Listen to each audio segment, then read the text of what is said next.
Good evening students. Now we continue our chapter 6 electric circuit and our next topic is calibration of voltmeter by potentiometer. First thing, what is calibration? Calibration का मतलब ये होता है कि किसी भी device की एक्यूरेसी चेक करना, किसी भी डिवाइस की करेक्टनेस चेक करना, उसका कैलिब्रेशन कहलाता है।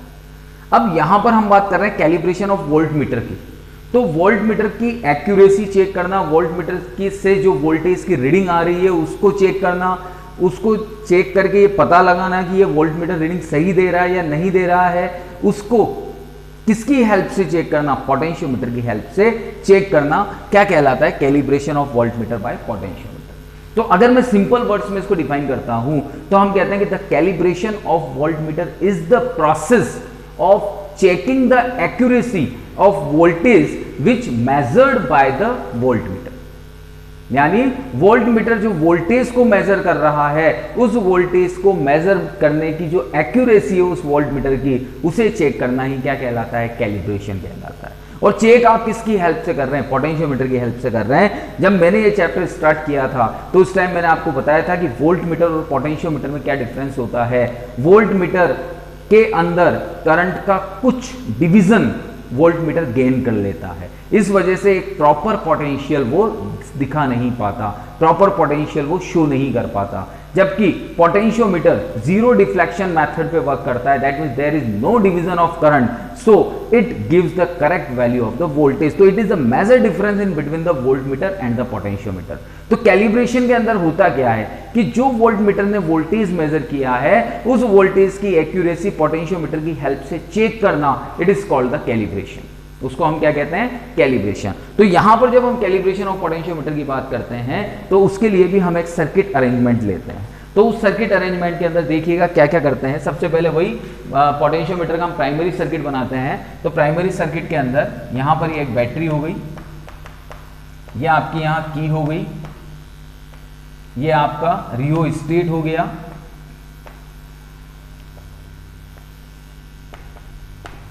तो ये आपका बन गया प्राइमरी सर्किट। ओके, अब सेकेंडरी सर्किट के अंदर हमें उस वोल्टमीटर को कनेक्ट करना है जो जिसका हमें कैलिब्रेशन करना है। तो सबसे पहले तो सेकेंडरी सर्किट में हम एक स्टैंडर्ड सेल लगाते हैं। स्टैंडर्ड सेल के एग्जांपल क्या क्या है, कैडमियम एंड डैनियल। ओके, ध्यान रखिएगा। टर्मिनल 1, टर्मिनल 2 को कनेक्ट कर देते हैं हम गैल्वेनोमीटर से, और फिर जो कि जे से। Okay, and the last terminal is connected with, अगर हम लास्ट टर्मिनल की बात करते हैं तो लास्ट टर्मिनल में यहां पर ये रेजिस्टेंस बॉक्स है, इसके पैरेलल में यहां एक वोल्टमीटर कनेक्टेड है, ठीक है, और ये इसका जो रिलेशन है वो थर्ड टर्मिनल से, ठीक है। तो इस पूरे सर्किट के अंदर जब हम इसको कनेक्शन दे रहे हैं, इसको कनेक्ट करते हैं, तो उस कंडीशन में यहां पर ये हो गया आपका टर्मिनल 3 और ये सीधा जाता है एक एनोदर रियोस्टेट पे। Then this rheostat is connected with the another cell and key K2। तो this is the circuital arrangement of the calibration of voltmeter by potentiometer. यानी मुझे इस वोल्टमीटर में जो रीडिंग आ रही है, उस वोल्टमीटर की रीडिंग का इस पोटेंशियोमीटर से एक्यूरेसी चेक करना है कि वो वोल्टमीटर सही रीडिंग दे रहा है या नहीं दे रहा है, और अगर नहीं दे रहा है तो कितनी उसके अंदर एरर आ रही है। ओके, ठीक है। तो सर्किट अरेंजमेंट में हम लिखते हैं कि in our primary circuit the cell epsilon P, key K and rheostat RH are connected in the series combination. In the secondary circuit we connected a standard cell whose positive end connected with A, okay, and the negative end connected with the terminal 1 of two-way key. The terminal 2 of two-way key is connected with the galvanometer and जो कि J, and in this circuit we connected a resistance box in which a parallel combination a voltmeter is connected which we want to calibrate it. जो diagram में मैं वही बोल रहा हूं। Okay, अब this resistance box another end is connected with the terminal 3 and also connected with rheostat RH, cell epsilon and key K2 in series combination। तो ये आपका पूरा का पूरा सर्किट अरेंजमेंट हो गया। जो सर्किट हमने यहाँ अरेंज किया है, जो सर्किट यहाँ हमने बनाया है, हमने उसको ऐसा का ऐसा ही डिक्टेट कर दिया। ओके, अब इसकी वर्किंग क्या है, इसकी वर्किंग में हम देखते हैं वर्किंग में क्या करते हैं। तो वर्किंग के अंदर हम कहते हैं सबसे पहले firstly we complete the primary circuit. सबसे पहले हम प्राइमरी सर्किट को कंप्लीट करते हैं क्लोजिंग द की के को क्लोज कर दिया, और साथ साथ अब यहां पर 1 और 2 को भी क्लोज कर देते हैं। Here we close the key के एंड क्लोज 1 एंड 2। तो स्टैंडर्ड सेल किसके अंदर आ गया, स्टैंडर्ड सेल आपका सर्किट के अंदर आ गया। तो जब ये स्टैंडर्ड सेल सर्किट के अंदर आ गया तो अब स्टैंडर्ड सेल एप्सिलॉन एस के लिए हम जोकी को इस वायर के ऊपर स्लाइड करते हैं और बैलेंसिंग लेंथ मेजर करते हैं। Suppose the balancing length is L1, उस लेंथ को हम क्या मान लेते हैं, बैलेंसिंग लेंथ इज L1। तो now by the principle of potentiometer epsilon S equals to क्या हो गया इस जगह पर, epsilon S equals to XL1। बहुत सिंपल है, हर जगह एक ही कॉन्सेप्ट काम करता है। पहले प्राइमरी सर्किट कंप्लीट किया, टर्मिनल 1 और 2 के बीच में की लगाया, की लगाते ये सेल सर्किट में आ गया। अब आप क्या कर रहे हो, इस जोकी को इस वायर पर स्लाइड कर रहे हो, जोकी को वायर पर स्लाइड कर रहे हो, गैल्वेनोमीटर डिफ्लेक्शन दे रहा है। कब तक स्लाइड करोगे, जब तक ये 0 पे नहीं आ जाता। 0 पे आ गया तो वो आपकी बैलेंसिंग लेंथ कहलाएगी, और बैलेंसिंग लेंथ हमने क्या मेजर की है यहाँ पर L1। तो यहां से हम किसकी वैल्यू निकाल लेते हैं, x की। तो x की वैल्यू क्या हो गई, epsilon s by L1। This is the value of x। Okay, now we remove the key in between the 1 and 2 and connected the 2 and 3. अब 1 और 2 के बीच में से हम की को हटा देते हैं और 2 और 3 के बीच में की लगा देते हैं। ठीक है, तो 1 और 2 के बीच में से हमने की को हटाया और 2 और 3 के बीच में की को लगा दिया। तो अब ये पूरा का पूरा सर्किट, ये पूरा का पूरा जो कंटेंट है, एलिमेंट है, ये सारे के सारे इस सर्किट के साथ कनेक्टेड हो गए। ठीक है, इस कंडीशन में अब हम क्या करते हैं, यहां पर K2 को क्लोज कर देते हैं। की K2 को क्लोज किया, करंट फ्लो होगा। एक प्रॉपर रेजिस्टेंस इस रेजिस्टेंस बॉक्स से निकाल लेते हैं, समझिएगा ध्यान से।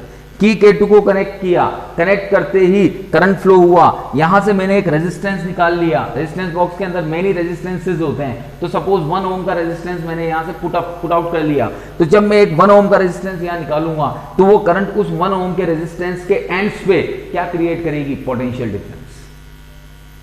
ठीक है, तो suppose when we remove the 1 ohm key from the resistance box and the current flowing it, then there is potential difference creates at the ends of the 1 ohm resistance.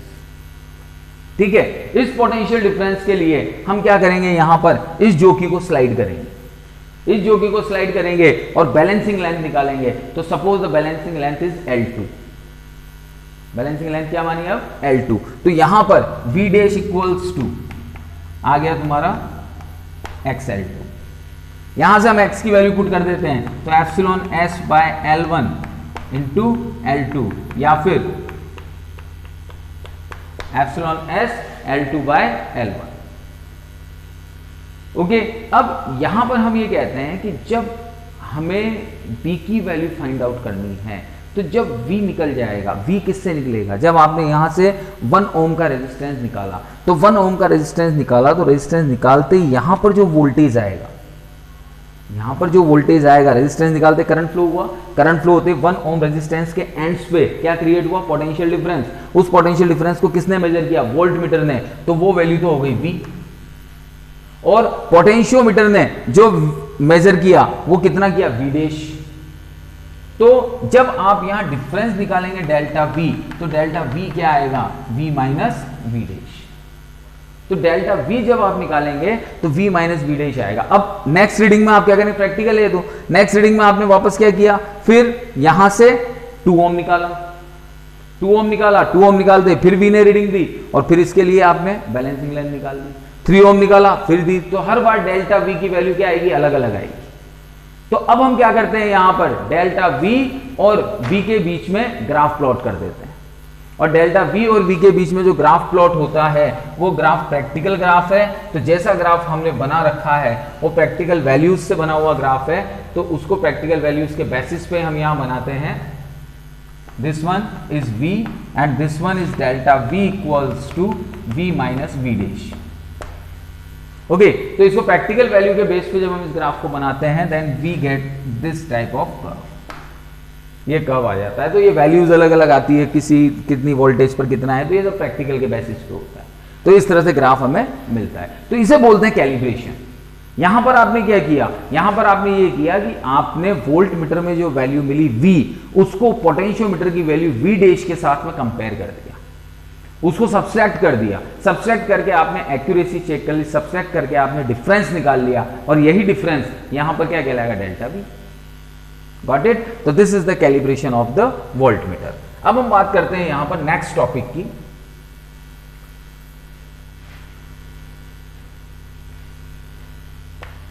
Calibration of ammeter by potentiometer. अब यहां पर हमें क्या करना है, calibration करना है किसका, एमीटर का। यानी वही calibration is the process by which we check the accuracy of the ammeter by the potentiometer. यानी एमीटर की एक्यूरेसी हम चेक कर रहे हैं पोटेंशियोमीटर की हेल्प से, and this process is called the calibration. इस प्रोसेस को हम कैलिब्रेशन कहते हैं। तो सबसे पहले हम सर्किट अरेंजमेंट बनाते हैं। सर्किट अरेंजमेंट में वापस वही चीज, चेंजेस कुछ भी नहीं होगा। प्राइमरी सर्किट बना, ये यहां पर की लगा दी हमने, ये लगा यहां रियोस्टेट, ये आपका पोटेंशियोमीटर वायर, ठीक है। इसके बाद में यहां पर ये जोड़ा हमने एक standard cell, terminal 1 two way key का, टर्मिनल 2 विद गैल्वेनोमीटर एंड जो कि J, ठीक है। अब टर्मिनल 3 के साथ में हम क्या करते हैं, यहां एक 1 ओम की और साथ में एमीटर। एमीटर हमेशा किस में जुड़ता है, सीरीज में, ध्यान रखना, एमीटर हमेशा किस में जुड़ेगा, सीरीज में। और इसी का रिलेशन हम यहां पर ये 1 ओम, ये एमीटर, और ये यहां टर्मिनल 3, ये सीधा गया किसके पास, रियोस्टेट के पास। यहां एक और बैटरी है, की है, ये कनेक्ट कर दिया, ओके, ठीक है। ये आपका सर्किट हो गया। सेम वही सर्किट है, सिर्फ चेंज क्या हुआ है, ये वहां पर रेजिस्टेंस बॉक्स के पैरेलल में वोल्ट मीटर था, यहां पर मैंने सिंगल 1 ओम का कॉइल लिया है, और उस 1 ओम कॉइल के पैरेलल सीरीज में किसको कनेक्ट कर दिया, एमीटर को कनेक्ट कर दिया। बाकी सर्किट सेम। क्या करेंगे, वही सबसे पहले प्राइमरी सर्किट की के को क्लोज करेंगे। प्राइमरी सर्किट की के को क्लोज किया, की के को क्लोज किया, और यहां पर 1 और 2 के बीच में की लगा दी। सेम प्रोसेस चल रहा है, 1 और 2 के बीच में की के लगाई, तो यहां पर जो ये स्टैंडर्ड सेल था सर्किट में आ गया, स्टैंडर्ड सेल सर्किट में आ गया। तो इस जोकी को मैंने क्या किया, ए और बी वायर पर स्लाइड किया, और इस स्टैंडर्ड सेल के लिए बैलेंसिंग लेंथ ली। देखिए एक चीज और दिमाग में रखना, हमेशा बैलेंसिंग लेंथ हमेशा सेकेंडरी सर्किट में जुड़े हुए कंटेंट के लिए निकाली जाती है। Always remember, balancing length is always measured for the content which connected in the secondary circuit, not for primary। तो यहां पर जब आपने 1 और 2 को कनेक्ट किया, तो 1 और 2 को कनेक्ट करते ही this standard cell are in circuit, और सर्किट में आते ही इस जोगी को आपने वायर AB पर स्लाइड किया और बैलेंसिंग लेंथ मेजर की। Suppose the balancing length is L1, तो इस कंडीशन में epsilon S equals to XL1, तो X इक्वल्स टू क्या हो गया, epsilon S by L1। Got it, okay. अब हम क्या करते हैं, अब हम 1 और 2 के बीच में से की को हटाते हैं, और 1 और 2 के बीच में से की को हटाकर 2 और 3 के बीच में कनेक्ट कर देते हैं। 2 और 3 के बीच में की को कनेक्ट किया, और यहां पर की के 2 को भी क्लोज कर दिया, ठीक है। की के 2 को क्लोज कर दिया, यहां 2 और 3 को कनेक्ट कर दिया आपने। तो अब क्या हुआ, ये पूरे के पूरे कंटेंट इस सर्किट के साथ कनेक्टेड हो गए, ठीक। करंट फ्लो हुआ सर्किट से, करंट फ्लो हुआ, तो इस 1 ओम कोइल के यहां पर एक पोटेंशियल डिफरेंस क्रिएट हुआ। क्या क्रिएट हुआ, पोटेंशियल डिफरेंस। किस में क्रिएट हुआ, 1 ओम कोइल, ठीक है। 1 ओम कोइल के अंदर जो पोटेंशियल डिफरेंस क्रिएट हुआ, सपोज उस पोटेंशियल डिफरेंस कितना क्रिएट हुआ, V डैश। इस V डैश के लिए मैंने इस जोकी को वापस इस पर स्लाइड किया, और मेरी बैलेंसिंग लेंथ आई L2, तो V डैश इक्वल्स टू कितना हो गया, XL2। X की वैल्यू कितनी है, epsilon S by L1, V dash. अब यहां पर जब हम V डैश की बात कर रहे हैं, तो एमीटर V डैश थोड़ी मेजर करेगा, एमीटर तो करंट को मेजर करेगा। तो इसके एंड्स पे जो पोटेंशियल क्रिएट हुआ है वो पोटेंशियल कितना क्रिएट हुआ है, V dash equals to I dash R। तो R की वैल्यू कितनी है यहां पर 1 ओम, तो R जैसे मैं 1 ओम रखूंगा तो V डैश किसके इक्वल हो गया, I डैश के, और V डैश I डैश के इक्वल हो गया तो यहां V डैश की वैल्यू में क्या लिख सकता हूं, I dash epsilon S L2 by L1। ये मेरी किसकी वैल्यू आ गई, ये मेरी I डैश की वैल्यू आ गई। ठीक है, तो अब ये एमीटर तो मेजर करेगा I और पोटेंशियोमीटर ने मेजर कर दिया I डैश। भाई करंट इसमें से होती है इसमें से भी तो जाएगी, तो ये एमीटर तो मेजर करेगा I और पोटेंशियोमीटर ने मेजर कर दिया I डैश। तो जब डेल्टा I निकालोगे तो डेल्टा I की वैल्यू क्या आ जाएगी, I माइनस I डैश। तो this is the calibration of the ammeter, इसको हम कह देंगे कैलिब्रेशन ऑफ एमीटर। और जब हम यहां ग्राफ प्लॉट करेंगे वही वापस डेल्टा I और I में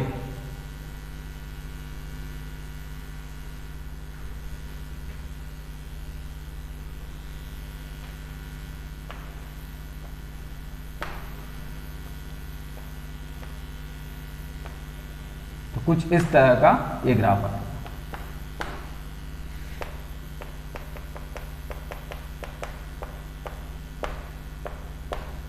जब हम ग्राफ प्लॉट करेंगे तो ये प्रैक्टिकल कर्व है, वापस वही चीज, प्रैक्टिकल रीडिंग्स के बेस पे बना हुआ कर्व है। तो ये आपका हो जाएगा कैलिब्रेशन ऑफ एमीटर। तो 2 टॉपिक्स थे, calibration of voltmeter and the calibration of ammeter. ये आपका चैप्टर 6 इलेक्ट्रिक सर्किट आज कंप्लीट हो गया है। इसके क्वेश्चंस आंसर मैंने आप लोगों को सेंड कर दिए हैं, उनको कीजिएगा, देखिएगा और जितने क्वेश्चंस इजीली हो सकते हैं उनको करके कंप्लीट कीजिएगा। ओके बेटा, कल से हम नेक्स्ट चैप्टर स्टार्ट करेंगे। Okay, thank you.